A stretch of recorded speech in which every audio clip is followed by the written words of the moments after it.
There's a pattern in history that has toppled three major governments in the last 250 years. And right now, in 2025, the United States is following that exact same pattern, stage by stage, grievance by grievance, almost like we're reading from a script written in blood and chaos. In 1789, France was the most powerful nation in Europe, wealthy, cultured, advanced. And within 5 years, the government was overthrown, the king was beheaded, and the country descended into the Terror, where 40,000 people were executed for political crimes. In 1917, Russia was a vast empire. The Tsar ruled 180 million people. The military had just fought in World War I, and in 8 months, the entire regime collapsed. The Tsar was executed. The Bolsheviks took power, and 20 million would die in the Civil War and purges that followed. In 1959, Cuba was a prosperous Caribbean nation. American tourists, casinos, a functioning economy. And in 2 years, Fidel Castro overthrew the government, nationalized everything, and turned the country into a communist dictatorship that lasted 60 years. 3 times. 3 revolutions. 3 moments when a seemingly stable government collapsed into chaos. And every time, the people in power never saw it coming. They thought they were untouchable. They thought the peasants would never rise. They thought the system was too strong to fall. They were wrong. Every single time. And right now, every warning sign that preceded those 3 revolutions is present in the United States. The wealth inequality, the government corruption, the loss of faith in institutions, the rage building beneath the surface. We're not heading toward the pattern. We're in stage 4. And history says stage 5 and 6 come fast. This is the story of how revolutions happen, why governments never see them coming, and why the math says we're next. Before we go through the pattern, you need to understand what a revolution actually is. Not a protest, not a riot, not political change. A revolution is when the existing order is completely destroyed and replaced with something new, often something worse. Revolutions don't happen because people are poor. Poverty has existed for all of human history. Revolutions happen when expectations exceed reality, when people believe they deserve better than what they have, when the gap between the elites and everyone else becomes so extreme that the social contract breaks. And most importantly, when people lose faith that the system can fix itself, that the government, the courts, the elections, any of it will address their grievances. When peaceful reform becomes impossible, violent revolution becomes inevitable. That's not radical theory. That's John F. Kennedy's exact words. Those who make peaceful revolution impossible will make violent revolution inevitable. And history proves it every single time. France, Russia, Cuba. 3 different centuries, 3 different ideologies, but the exact same 6-stage sequence. Let's look at how it actually played out. Let's start with the mother of all modern revolutions, France, 1789. In the 1780s, France was the center of European civilization. Paris was the cultural capital of the world. French was the language of diplomacy. The arts, philosophy, science, all flourishing. King Louis XVI sat on the throne. The monarchy had ruled France for 800 years. It seemed eternal, unshakable. But beneath the surface, the rot was total. This is stage 1 of every revolution, extreme wealth inequality. In 1789, France had 27 million people divided into 3 estates. The first estate, the clergy, owned 10% of the land and paid no taxes. The second estate, the nobility, about 400,000 people, owned 25% of the land and paid almost no taxes. The third estate, everyone else, 26 million peasants, workers, and middle class, owned 65% of the land and paid all the taxes. Let that sink in. 1.5% of the population paid no taxes, while 98.5% carried the entire burden. And it wasn't just taxes. The nobility had privileges. They could hunt on peasant land. They could demand labor. They lived in palaces while peasants starved. By 1788, a bad harvest caused bread prices to spike. Bread was 88% of a peasant's budget. When prices doubled, people couldn't eat. But the nobility, still eating 5-course meals, still throwing lavish parties at Versailles. The gap between the rich and everyone else wasn't just economic. It was a complete disconnect from reality. This is stage 2, government corruption and incompetence. King Louis XVI was not evil. He was weak and indecisive. France was bankrupt from fighting wars, including helping America in the Revolutionary War. The government owed billions. And Louis's solution? Borrow more, raise taxes on the peasants, cut nothing. The nobility refused to pay taxes. The clergy refused. And when Louis tried to reform, they blocked him, because the people with power would rather see the country burn than give up their privileges. Sound familiar? By 1789, France was in crisis. The government couldn't pay its debts. The people couldn't afford food. And Louis called the Estates General, a representative assembly that hadn't met in 175 years. He thought it would legitimize new taxes. Instead, it became the spark. This is stage 3, middle class destroyed and radicalized. The Third Estate, which included not just peasants but also lawyers, merchants, and educated middle class, demanded equal representation. They wanted 1 vote per person, not 1 vote per estate, which gave the nobility and clergy a 2-to-1 advantage. Louis refused, so on June 17, 1789, the Third Estate declared itself the National Assembly. They locked themselves in a tennis court and vowed not to leave until France had a constitution. This is the moment when the middle class, the educated people who should be supporting the system, turn against it. When lawyers and merchants say the government is illegitimate, that's when revolution becomes inevitable. July 14, 1789. Parisians stormed the Bastille prison, a symbol of royal authority. They killed the guards, paraded their heads on pikes through the streets. The revolution had begun, and it escalated fast. This is stage 4, loss of faith in institutions. The monarchy, the church, the courts all lost legitimacy. The National Assembly abolished feudalism, seized church lands, declared the rights of man. But it wasn't enough. The radicals kept pushing. Stage 5. Revolutionary movement gains mass support. The Jacobins, led by Robespierre, demanded more extreme measures. They wanted to execute the king, redistribute all wealth, purge the enemies of the revolution, and they gained popular support because the moderates had failed to deliver. The economy was still in crisis. Food was still scarce, and people wanted blood. January 21st, 1793. King Louis XVI was beheaded by guillotine in public. His wife, Marie Antoinette, followed in October, and then the terror began. Stage 6. Government overthrown. Chaos follows. From 1793 to 1794, the Committee of Public Safety, led by Robespierre, executed 40,000 people, nobles, priests, political opponents, even fellow revolutionaries who weren't radical enough. They called it purifying the revolution. It was mass murder. The guillotine ran daily in Paris, public executions as entertainment, and the purge kept expanding. First the nobility, then the moderate revolutionaries, then anyone accused of counter-revolutionary thoughts. No trial, no evidence, just accusation and death. Robespierre himself was eventually executed by the same system he created, because revolutions devour their own children, always. By 1799, France was exhausted. 10 years of chaos, economic collapse, war on all fronts. And Napoleon seized power in a coup, became emperor. The revolution that began with liberty, equality, fraternity, ended with a military dictatorship that would drag Europe into 15 years of war. The lesson of France: extreme inequality plus government incompetence plus loss of faith in institutions leads to revolution. And revolution leads to chaos, terror, and often dictatorship worse than what came before. Now let's jump forward 128 years. Russia, 1917. By 1917, Russia was a backwards empire ruled by Tsar Nicholas II. The Romanov dynasty had ruled for 300 years, and Russia was massive, 180 million people, spanning from Europe to the Pacific.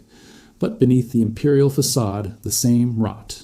Stage 1. Extreme wealth inequality. The Tsar and nobility owned everything. The peasants, 80% of the population, owned nothing. They had been freed from serfdom in 1861, but most still worked land owned by nobles, paying rent they couldn't afford. In the cities, factory workers labored 14 hours a day for starvation wages. Child labor was common. Safety regulations didn't exist. Meanwhile, the Tsar lived in palaces. The nobility hosted balls that cost more than a peasant would earn in a lifetime. The gap wasn't just economic, it was feudal, medieval, and unsustainable. Stage 2. Government corruption and incompetence. Tsar Nicholas II was a disaster. Weak, indecisive, and completely out of touch with reality. He believed in divine right, that God had chosen him to rule, and therefore no reform was necessary. When workers peacefully marched to the Winter Palace in 1905 to petition for better conditions, his guards opened fire, hundreds killed. Bloody Sunday. It destroyed any remaining faith that the Tsar cared about his people. Then came World War I. Russia entered in 1914, and it was a catastrophe. Millions of poorly equipped soldiers sent to die. Officers were incompetent. Supply lines collapsed. Soldiers fought without bullets. Entire divisions surrendered because they had no ammunition. By 1917, Russia had suffered 3 million casualties. The army was deserting. The economy was collapsing. And the Tsar? Still living in luxury. Still making decisions based on advice from Rasputin, a mystical holy man who had influence over the Tsarina. February 1917. Bread riots in Petrograd, St. Petersburg. Women in bread lines started protesting. Workers joined them. The army was called in to restore order. But the soldiers refused to fire on the crowds. They mutinied. Stage 3. Middle class and military turn against the government. When the army won't defend you, the government is over. The Duma, Russia's parliament, demanded Nicholas abdicate. And on March 15, 1917, he did. After 300 years, the Romanov dynasty ended not with a war, but with a whimper. A provisional government took over, led by Alexander Kerensky. They promised reforms, elections, a constitution, but they made a fatal mistake. They kept Russia in World War I. The soldiers wanted peace, the people wanted food, and the provisional government delivered neither. Stage 4. Loss of faith in institutions. The provisional government lost legitimacy within months. They were seen as weak, incompetent, beholden to foreign powers. And into that vacuum stepped Vladimir Lenin and the Bolsheviks. Stage 5. Revolutionary movement gains mass support. Lenin promised 3 things: peace, land, bread, end the war. Redistribute the nobility's land to peasants. Feed the people. Simple, direct. And the Bolsheviks built a disciplined revolutionary organization ready to seize power. October 25th, 1917. The Bolsheviks launched a coup. They stormed the Winter Palace, arrested the provisional government, and Lenin declared Soviet power. The whole operation took less than 24 hours, almost bloodless, but what followed wasn't. Stage 6. Government overthrown, chaos follows. The Russian Civil War lasted from 1918 to 1922. The Reds, Bolsheviks, versus the Whites, everyone else. Monarchists, liberals, foreign intervention. It was total war, and the Bolsheviks won through ruthless terror. The Cheka, the secret police, executed anyone suspected of counter-revolutionary activity. Entire villages wiped out. In July 1918, the Tsar and his entire family were executed in a basement, shot and bayoneted. Even the children. By 1922, the Bolsheviks controlled Russia. But the cost was catastrophic. 10 million dead in the Civil War. Famine killed millions more. The economy was destroyed. And Lenin's promises? Peace meant surrender to Germany in humiliating terms. Land meant collectivization and famine. Bread meant rationing and starvation. The revolution that promised liberation delivered dictatorship. Stalin would take over in 1924 and kill 20 million more in purges and famines. The lesson of Russia. When government incompetence meets military defeat meets revolutionary organization, the entire system can collapse in months, and what replaces it is often far worse. Now let's look at the most recent example. Cuba, 1959. This one is different because Cuba wasn't a backwards peasant society. It was a relatively prosperous country. In the 1950s, Cuba had one of the highest standards of living in Latin America. Havana was called the Monte Carlo of the Caribbean. Tourism, casinos, American investment, but beneath the glamour, the same pattern. Stage 1, extreme wealth inequality. The wealth was concentrated in Havana and among elites connected to President Fulgencio Batista's regime. The rural poor, especially in eastern Cuba, lived in poverty. Sugar plantations dominated the economy. American companies owned much of the land. The profits flowed out of the country or into the pockets of a small elite. Meanwhile, rural Cubans had no health care, no education, no opportunity.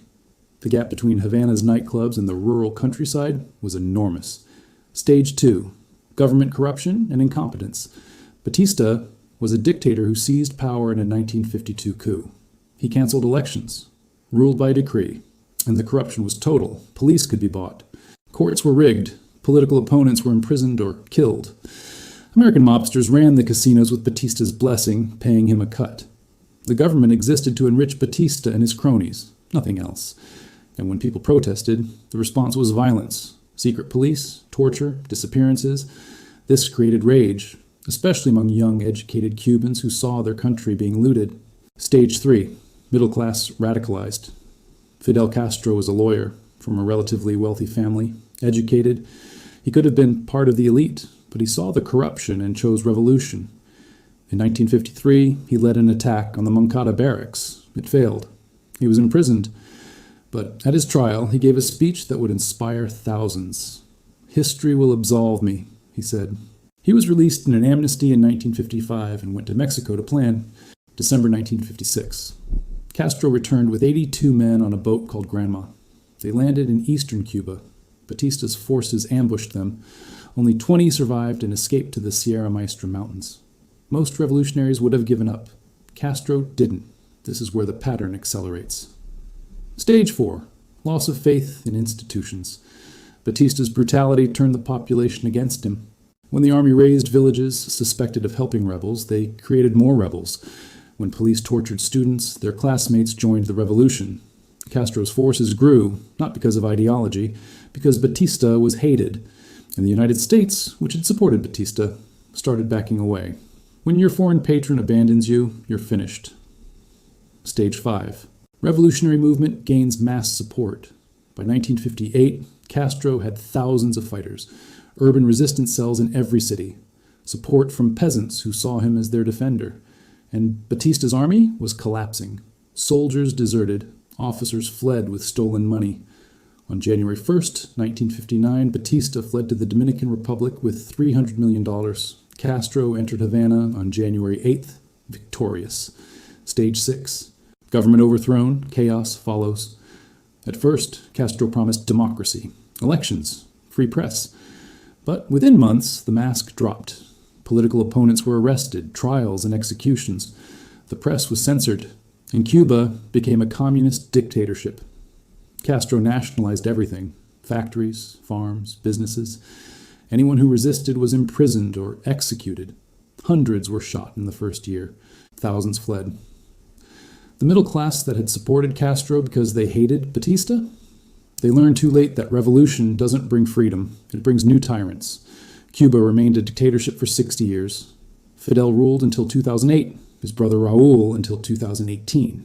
The revolution that promised liberation delivered poverty and repression. The lesson of Cuba: even in a relatively developed country, corruption and brutality can trigger revolution. And the revolutionaries, once in power, become the new oppressors.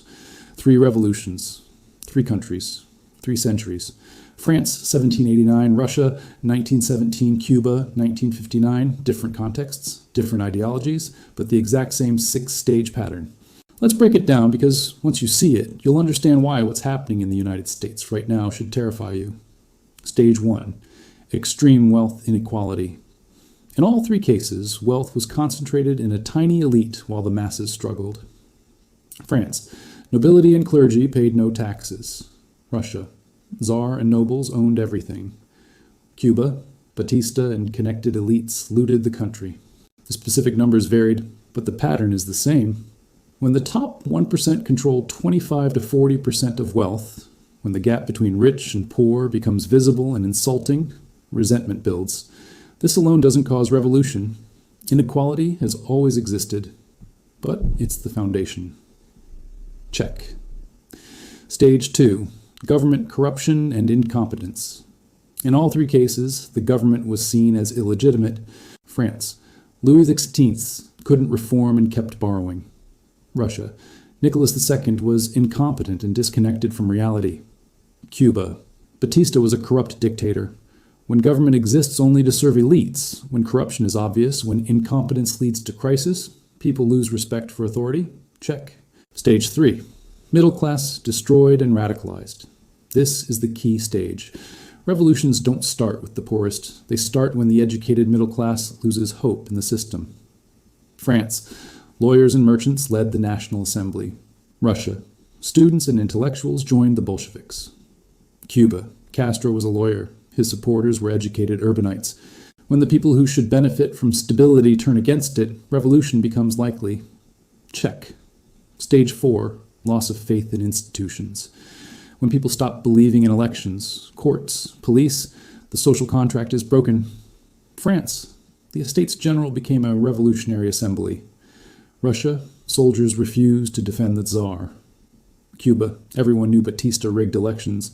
When institutions lose legitimacy, when people believe the system cannot be reformed from within, they look for alternatives outside the system. This is the point of no return. Check. Stage 5. Revolutionary movement gains mass support. This is when organized groups offer an alternative. France, the Jacobins; Russia, the Bolsheviks; Cuba, Castro's 26th of July movement.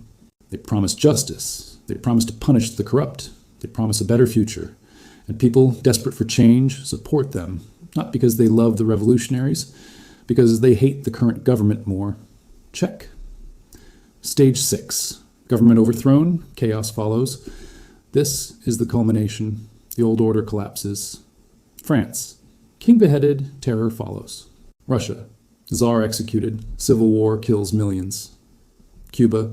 Batista flees. Castro becomes dictator. And here's the pattern within the pattern. The revolution never delivers what it promises. It delivers blood, purges, and new tyranny because revolutions are led by extremists. And extremists don't build, they destroy. The moderates who wanted reform, executed or exiled. The people who thought revolution would bring freedom, they learned too late that chaos is worse than corruption. Now let's talk about the United States in 2025 and why every warning sign is flashing red. Stage 1. Extreme wealth inequality. Check.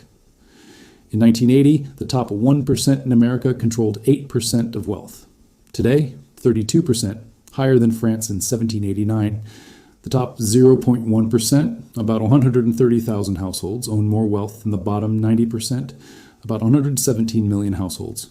The gap between billionaires and everyone else is larger than any time in American history, larger than the Gilded Age, larger than the 1920s.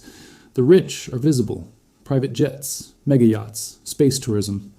While the middle class can't afford homes, healthcare, or education, while millions work multiple jobs just to survive, the rage is building, and it's justified. Stage 2, government corruption and incompetence. Check. Trust in Congress is at 15%. Trust in the Supreme Court is collapsing. Half the country believes elections are rigged. Insider trading by members of Congress is rampant. Lobbyists write legislation. Corporations own politicians. And nothing gets done. Infrastructure is crumbling. The debt is $36 trillion and climbing. Problems that should be solved aren't, because government doesn't serve the people. It serves donors. When both parties are seen as corrupt and incompetent, when voters believe the system is rigged, faith in democracy dies. Stage 3. Middle class destroyed and radicalized. Check. The American middle class is being hollowed out. College is unaffordable. Housing is unaffordable. Healthcare costs are bankrupting families. Wage growth is stagnant while asset prices explode. And young people, educated young people, can't achieve what their parents had. They're drowning in student debt, can't buy homes, can't start families, and they're angry. When lawyers, teachers, engineers, the people who should be succeeding are failing, they radicalize. They look for someone to blame, and they find targets. The elites, the billionaires, the system. This is how revolutions start. Not with the poorest, with the educated who expected better. Stage 4. Loss of faith in institutions. Check. We're here right now. Trust in media is at all-time lows. Trust in police has collapsed. Trust in elections is broken. Half the country believes the 2020 election was stolen. The other half believes the January 6th riot was a coup attempt. Neither side trusts the other. Neither side believes the institutions are legitimate. The courts are seen as political. The FBI is seen as political. Everything is seen through partisan lens. And when that happens, when people stop believing in shared institutions, the country is no longer united. It's two nations occupying the same territory, waiting for a spark. France had the Estates General. Russia had Bloody Sunday. Cuba had Batista's brutality. America? It could be anything. A contested election, an economic crash, a political assassination, a police incident that goes viral. Us, the kindling is dry. We're just waiting for the match. We're in stage 4. And history says stage 5 comes next. Stage 5. Revolutionary movement gains mass support. This hasn't happened yet. Not fully, but the pieces are forming. On the left, there's growing support for socialist policies. wealth redistribution, eat the rich rhetoric. On the right, there's growing support for authoritarianism, strongman leaders, extra legal measures. Both sides increasingly believe the system is broken beyond reform, that it needs to be torn down and rebuilt. When the moderates lose control, when the extremes gain mass support, stage 5 is here, and we're closer than most people realize. Stage 6 is what no one wants to think about, because stage 6 is chaos. In France, 40,000 executed in the terror.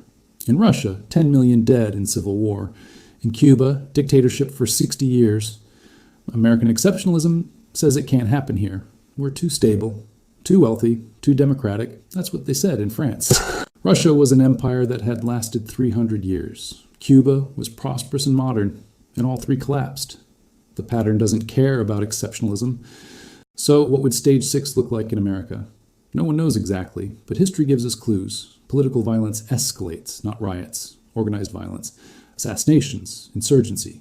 The military and police fracture. Some units side with the government, others with the revolutionaries. Supply chains break down, food shortages, fuel shortages. The economy collapses because no one trusts anything. States try to secede or refuse to recognize federal authority. And foreign powers interfere. China, Russia. They'd love to see America burn. The chaos could last years. Millions could die. And what emerges on the other side won't be the America we knew. It could be authoritarian. It could be fractured into regions. It could be something worse. That's stage 6. And the pattern says once you're in stage 4, it's very difficult to stop. 3 revolutions, 3 identical patterns. France, Russia, Cuba. Each time the elites never saw it coming. Each time they thought they were safe. Each time they thought the peasants would never rise. And each time, the gap between rich and poor, the government corruption, the loss of faith, it all combined into an explosion that destroyed the existing order. The United States is in stage 4. The wealth gap is worse than France in 1789. The government is as dysfunctional as Russia in 1917. The faith in institutions is as broken as Cuba in 1958. And the pattern says stage 5 and 6 are coming. Maybe we can stop it. Maybe we can reform before revolution.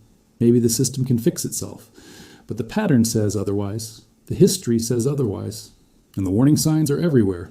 3 times it happened. Each time they thought they were different. Each time the pattern won. If this opened your eyes to where we actually are in the cycle, subscribe. Because when stage 5 begins, when the revolutionary movements gain mass support, you'll want to understand what's happening and why. The answers aren't hiding in the future. They're written in the past. And I'll show you where to look.